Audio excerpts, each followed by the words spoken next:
Последното истражување кое го направивме меѓу самите ЛГБТ и луѓе во Република Македонија укажа на тоа дека над 55% од ЛГБТ и луѓето во Република Македонија немаат воопшто доверба во институциите на државата дека ќе ги заштитат или пак ќе им помогнат да ги остварат своите права. За некои институции во некои области таа скепса околу поддршката од државните институции оди и над 60%. Тоа е многу загрижувачки тренд за нас и проектот на УСАИД за подобрување на статусот на ЛГБТ и луѓето е одговор токму на овој загрижувачки тренд на зголемување на недовербата на ЛГБТ и луѓето во институциите. Една од важните компоненти на самиот проект е спроведувањето заедно со Коалицијата за сексуални и здравствени права на маргинализирани заедници, која се однесува на дневно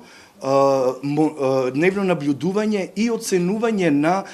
медиумскиот дискурс, односно на известувањето на медиумите околу ЛГБТ и прашањата кои ги засегаат самата заедница, како и евалуација, односно оценување на образовните курикулуми во Република Македонија.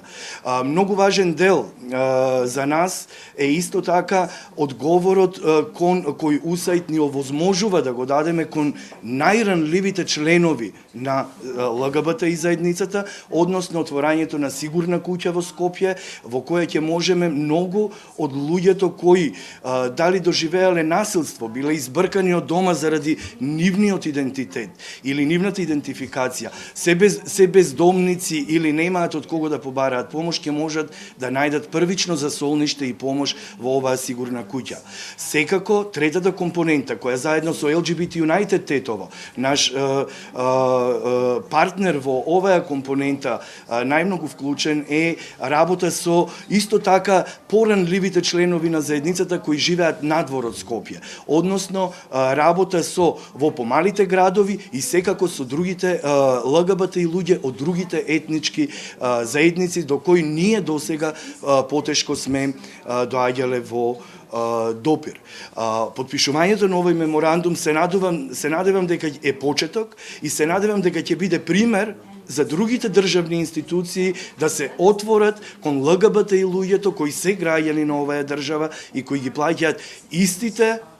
даноци на оваа држава и ги заслужуваат истите права и сервиси од државата каде што ги плаќаат своите даноци. Јас уште еднаш сакам да се заблагодарам на омбудсманот, на Американската амбасада и УСАИД и се надевам дека оваа отвореност на омбудсманот ќе охрабри многу ЛГБТ и луѓе и со замениците на народниот правобранител на локално ниво да започнат посуштинска комуникација и посуштински да можеме да си помогнеме едни на други.